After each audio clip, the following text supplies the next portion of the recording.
건강할 때 어떤 준비를 아주 어렸을 때부터 생명이 뭐고 죽음이 뭐고 알아가도록 해주는 게 굉장히 중요할 것 같아요. 뭐 죽음에 대해서 미리 생각하고 그걸 어떻게 받아들이느냐에 따라서 삶이 달라져 이제 이런 얘기를 쭉 하고 있는데요. 구분해서 볼 수 있을 것 같아요. 우리가 건강할 때 아직 죽음이 가까이 와 있지 않다고 생각할 때에 생각해보고 준비할 수 있는 것. 그다음에 이제 병이 좀 깊어져서 죽음이 가까이 왔을 때 해야 될 준비들 이게 좀 다를 것 같은데요. 네, 많이 다르죠. 네, 지난번에 이제 고윤석 교수님을 모셔서는 생애 임종기에 해야 될 준비들 그런 얘기를 여쭤봤고 오늘은 건강할 때 우리가 어떤 준비를 하면 지금 사는 삶이 좀 더 나아지겠는지 그 말씀을 좀 여쭤보고 싶어요. 어떤 걸 준비할까요?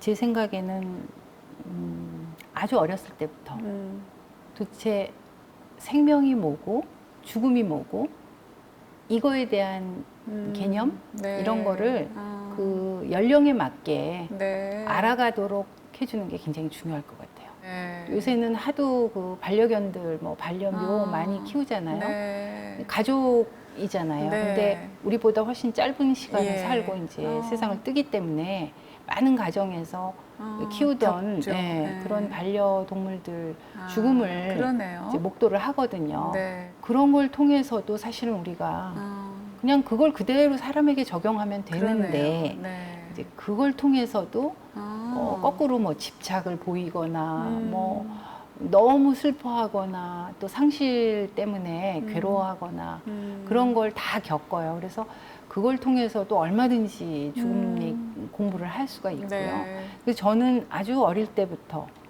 특히 이제 젊은이들은 아주 좀 체계적으로 학교 교육에서 네. 그런 거를 좀 공부를 하게 할 필요가 있다. 그러면 네. 근데 그거를 무슨 꼭 죽음 교육이다 이렇게 얘기 안 하고도 생명을 얘기를 그렇죠. 하면 예, 네. 그래서 사실은 생사학이라고도 예. 하고 그러거든요. 그래서 생명에 대한 얘기를 좀 하면 자연스럽게 죽음 얘기가 나오니까 그런 식으로 공감합니다. 네, 네. 하면 좋고요. 네. 그다음에 이제 많은 책들이 있잖아요. 그 책을 통해서 간접 경험을 하면 네. 정말 좋습니다. 그런 경험을 통해서 또 각자가 이렇게 경험한 것들을 이제 드러내게 되거든요. 네. 그러면 그 얘기만으로도 몇 시간 이제 몇 사람이 앉아서 책을 읽으면서 할 때도 충분히 공부가 되고요. 그걸 하고 나면 이제 그 순간으로 그냥 끝나는 게 아니라 그게 상당히 오래 가고 네. 그걸 또 다른 사람한테 전하고. 얘기하고 네. 그럴 수 있기 때문에 네. 그런 방법이 자연스럽지 않나 그런 생각합니다. 알겠습니다. 이제 어릴 때부터라고는 얘기를 하셨지만 그래도 좀 더 와닿기 시작하는 거는 이제 나이가 중년이 되고 이러면 이제 조금 더 생각을 해보게 되잖아요. 중년 이후의 삶을 잘 사는데 필요한 것들이 너무 지금 저희가 죽음 얘기만 해서 뭐 조금 각도를 이렇게 바꿔보면 뭐 실은 연골이 되게 중요해. 튼튼한 연골이 중요해. 네. 잘 살기 위한 준비로서 의사 선생님이 보시기에 중년 이후의 삶을 이제 죽음을 향해서 졸업을 향해서 가는데 그 시간을 어떻게 보내는 게 좋을까요? 그 생로병사잖아요. 그러니까 결국 그 사는 병을 거쳐서 이제 사로 간단 말이죠. 그래서 아마 중년 그러면 이제 잦은 아프기 시작할 병치레를 이런저런 유형의 병 때문에 아마 생각을 많이 하게 될 거예요. 근데 전체적으로는 그게 노쇠의 이제 현상인데 네. 요새는 이제 노화도 다 병이다라고 네. 늘 얘기하면서 네. 그걸 다 뭉뚱그려서 이제 병으로 보지만 네. 이 노화 현상을 조금 뭐 늦춘다거나 평소의 건강을 유지하는 그런 활동을 열심히 하는 게 필요하죠. 운동. 네, 저는 네. 이제 오른쪽이 좋지 않아서 왼쪽을 너무 많이 어깨를 쓰다 보니까 왼쪽은 약해지고 왼쪽은 네. 너무 많이 써서 탈이 나고 이래서 한 6, 7년 전부터 이제 재활 운동에 해당하는 겁니다. 그냥 일반인들이 생각하는 운동하고는 조금 다르게. 네. 근데 훨씬 좋고요. 네, 그것 때문에 몸 컨디션이 이제 좋아지면 이제 기분도 잘 유지하는 데 도움이 되고 그래서 이제 제 경험상 옆에 사람들한테 운동회 소리를 많이 이제 그 후로 하고 있죠. 그래서 네. 아마 연골이라는 얘기는 결국 이제 관절, 근육, 네. 우리 몸 균형을 유지하는 근골격. 네, 네. 그거를 잘 관리하는 게 이제 중요하고 네. 그렇게 하면 죽음을 맞을 때도 사실은 견뎌낼 힘이 생기는 거죠. 그 다음에는 이제 뭐 관계. 네, 사람들하고 관계가 좋은 사람이 행복하게 네. 건강하게 산다고 하잖아요. 네. 그래서 관계가 매우 중요한데 그것도 좋은 관계가. 그래서 이제 나이 들면 이제 전에 젊었을 때는 자기가 활동하는 분야에서 관계를 많이 맺고 있죠. 그렇죠. 네, 외부로 쫙. 일하고도 연결이 네. 되고. 근데 그 관계라는 거는 나이 들면서 내 일이 점점 없어지거나 줄어들면 그 관계는 관계도.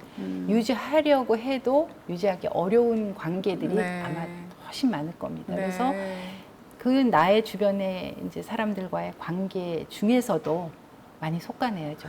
솎아내고 정말 유지되면 나에게 도움이 되는 나의 향상을 위해서 도움이 되는 관계들을 추려서 그 관계를 조금 더 오래 잘 유지하도록 애를 좀 따로 써야지 되지 않나 싶어요. 중요한 말씀. 네. 요새 가끔 페이스북 이렇게 보다 보면 네.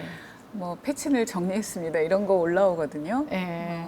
그 같은 맥락이라고. 그리고 이제 이해되고요. 제가 이 병원에서 근무를 약 열흘 전에 끝마쳤거든요. 우와. 네. 근데 지난 한 4, 5개월 동안 이제 서서히 이제 주변 정리를 하다 보니까 이제는 저한테 제 전공 분야와 관련해서 관계 맺었던 사람들이 별로 연락하는 사람이 없습니다. 그러면 좀 슬프세요? 어떠세요? 아직은 이제 각오는 하고 있었어요. 네. 그러리라고 충분히 네. 이제 머리로는 이제 각오는 하고 있었는데, 실제 그러네. 그거를 이제 제가 겪고 있는데요. 그래서 그동안에 이제 아까 말씀드린 좀 유지하고 싶은 관계들은 제가 전보다 조금 더 신경을 써서 네, 더 잘하고 네. 연락도 먼저 하고. 네, 네, 그렇습니다. 그러면요, 선생님, 이게 오늘날의 60, 65세, 70세는 10년 전, 20년 전하고 또 달라서 건강 상태도 좋고, 그래서 당사자들도 일을 더 해야 하지 않을까? 이렇게 생각하시는 분들도 계세요. 저는 일을 더 해야 된다고 생각을 네, 해요. 선생님도 그러실 거예요. 네, 네. 근데 그 일이라는 게 반드시 그 전에 했던 네, 일. 왕성하게 했던 그 활동이어야 되느냐? 네. 그거는 이제 생각해 볼 필요가 있죠. 그걸 그 근간으로 해서 다른 연결된 다른 일을 할 수도 있고요. 또 심지어는 완전히 다른 일을 할 수도 네, 있고 네. 어떤 식으로든지 저는 일을 해야 된다고 일은 생각을 해야 하는 된다. 사람입니다. 그것이 이제 중년 이후에 네. 삶을 건강하게 행복하게 잘 사는 데 필요한 것들. 네. 네. 알겠습니다. 그 저는 90 이제 100세 시대지만 네. 90으로 치고 네. 30년은 공부하고 이제 삶을 위해서 준비하는 기간. 준비했고 한 30년은 그걸 열심히 왕성하게 이제 쓰고 썼고. 예, 네. 사회 활동하는 시간. 나머지 30년은 정말 이 자기가 원하는 거를 할 수도 있고 이거나 나누거나. 네, 나누거나. 네. 그런데 이제 굉장히 그 아이러니컬한 거는 이제 후반 30년을 잘 보내려면 이 앞이 건강해야 되는데 그렇죠. 하고 싶었던 게 이 나이하고 걸맞지 않는 걸 하려면 뜻을 못 이루게 되죠. 네. 그래서 이제 한 3분의 1, 3분의 1 이렇게 네. 생각을 네, 하고 있는데 네. 그런 준비를 일찍 시작하는 게 좋죠. 네. 그래서 제가 어느 책, 제가 번역한 책 중에 그 취미 생활. 근데 취미 생활을 그 자기 전문 분야처럼 취미 생활을 예. 하라는 얘기가 네. 딱 나와 있어요. 네. 그러다 보면 그게 그 다음 자기의 직업, 하고 자기의 연결이. 일로 연결될 수 있기 때문에 네. 그냥 취미 생활을 대충대충 하지 말고 네. 요새 뭐 안 그래도 오타쿠, 뭐 덕후, 그렇죠. 덕질 네. 이렇게서들 하니까 알겠습니다. 그렇습니다. 선생님이 그런 게 어떤 좋을 일을 하실지 기대됩니다.